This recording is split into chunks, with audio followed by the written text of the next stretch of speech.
All right, here we go. We're starting with Chapter 9, Pictures of Hollis Woods by Patricia, Reilly, Giff. I'm just reading this for you, my classroom. Chapter 9. Now do remember this author uses a lot of flashbacks in her stories. In this particular story, she'll flash back to her time with that foster family that she really loved, and then she'll come back to the present. Chapter 9, she's coming back to the present. It's called The Time with Josie. Chapter 9. Never mind that we didn't have much money. Never mind that I didn't even know exactly how to get to that house in Branches. I'd find it. Never mind that the house wasn't mine. Please don't mind, I said to Izzy and the old man in my head. I ticked off what to pack, what to do, counting on my fingers. Bring all the food in the cabinet over the sink, a map, winter clothes, piles of anything warm I could find in the house, then get gas at the first exit off the highway. Josie was in the kitchen making cocoa. It'll be dark soon, she said. That's all right, I told her. We like the dark. It's like velvet. That it is, she said. And we like the snow too. I bit my lip. Dark and snow, one problem after another. How about marshmallows in our cocoa? Josie asked. Left-hand cabinet, I said. To begin with, Josie and I had to get off Long Island. I knew that. We had to get to Route 17 and exit at 90, and after that, we were home free. I had walked that last few miles dozens of times. The grocery store off the ramp, the road curving over the hill. We'd cross the bridge, and the house would be there, nestled in the trees opposite the old man's mountain. I could do it in my sleep. I called back over my shoulder, reminding Josie where we were going. It's a house in the woods, Josie, I said. A house on the river, a safe house. I swept half boxes of cereal off the counter into a carton, cans of chicken noodle soup, sugar, salt, anything I could find to eat, then wasting precious time, went up to the attic for Josie's old Christmas ornaments. I heard a car and froze at the top step. The sound of the motor grew louder, then gradually disappeared.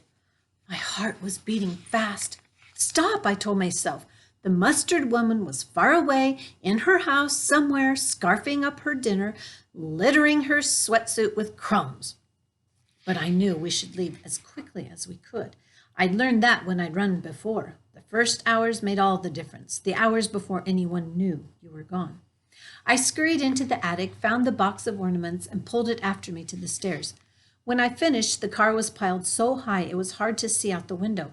It was completely dark now, except for the white flakes hitting the window. In the kitchen, Josie was bent over the table, a cup of cocoa in one hand, her knife in the other, and the smooth chunk of wood in front of her. Josie? I reached out for my own cup of cocoa and sipped it, feeling the warmth of it on my lip, the sweetness of the marshmallow in my mouth. I touched her shoulder. We can't wait anymore.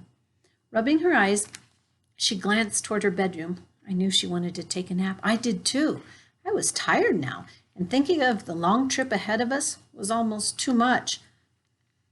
We'll have an adventure, I said, you and me and Henry. Remember, Henry is the cat. I hesitated. If we don't go, they might make me live somewhere else. She stood up. We'll go then. She looked around at the kitchen, touched the table, the back of the chair. Yes, she said, we'll go. Can you drive? I asked.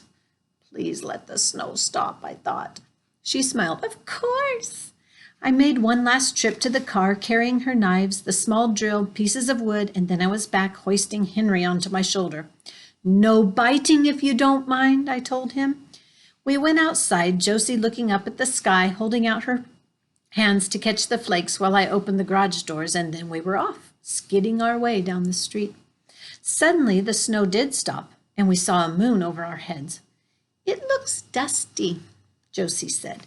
The houses stood as clearly as if they were daytime. Trees threw sharp shadows across the snowy lawns, and the dark streets curved like ribbons through the white world. I put my head back against the headrest, thinking we'd done it. The hardest part was over. Do you know about directions? I asked. She turned her head to one side. It depends. I know the way to the end of Long Island. I know how to get upstate. Upstate? Yes.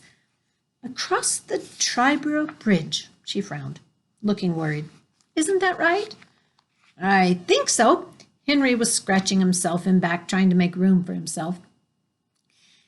There's a map somewhere. Josie leaned across to me, one hand off the wheel. I can find it, I said, quickly reaching for the glove compartment. A tiny pinprick of light appeared as I snapped it open. The small space inside was filled with all kinds of things. One of Josie's silk gloves, a couple of dimes, a squish box of tissues, and at the very bottom, the map of New York State. I unfolded it, spreading it out against the door of the glove compartment. It was a mass of color and lines and tiny words that were hard to see in that dim light. I bent over, squinting. Palisades Parkway, Route 17.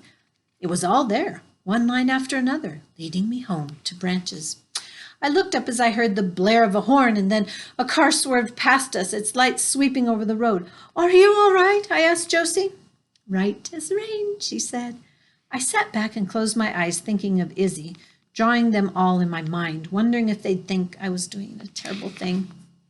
It belongs to you, the old man had said. Would he say that now, I wondered? Why not, said Stephen, in my mind. Izzy's face in front of me. Would she say, do it, Hollis? I thought she would. I was doing it anyway. Suddenly, I sat straight up. How much gas did we have? It was almost a miracle to see that mobile sign off to the right. I touched Josie's arm, pointing, and we pulled off the road, waiting for the attendant to fill the tank while I counted out my running money. Good idea, Josie said, and I had to smile at her. She'd have driven until the tank was empty and might never have remembered. I was hungry now, really hungry.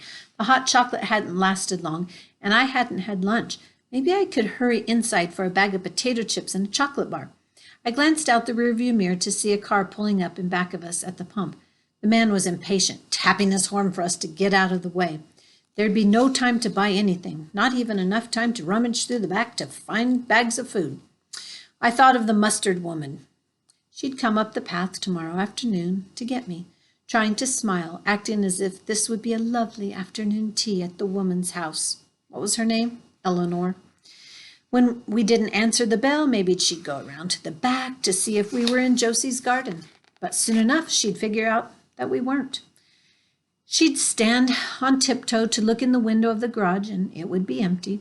If we were lucky, she'd wait a while. She might think we'd be back any minute, but the minutes would stretch out to an hour, and then she'd know. She'd really know, and then she'd call the police. My hands were damp. Calm down, I made Stephen tell me in my mind. You knew all this before you started. But Josie turned onto the parkway now, and it wouldn't be that long before we crossed the bridge and left Long Island, maybe 20 minutes, and the mustard woman would just be getting ready for bed. Next to me in the dim light, I couldn't see the lines around Josie's eyes or the ones crisscrossing her forehead. I could pretend we were taking a moonlight ride in the Silver Bullet, pretending Josie was all right and we weren't running. The last time I had run was 2 weeks after what had happened in Branches. It was September, still hot, with the sun beating down from early morning until dark. It was hard to move, hard to think. Everything hurt in my head and my chest. I'd had enough of the stucco woman, and I knew she'd had enough of me. All I could think about was being somewhere cold, a place where I could scoop up a chunk of snow and crush it against my teeth, a place to make the heat and the pain go away. I left at night after the stucco woman had fallen asleep. It gave me hours to get out on the road to find a bus. I was gone for days before they caught me. Maybe we'd be luckier this time. And that's the end of chapter 9.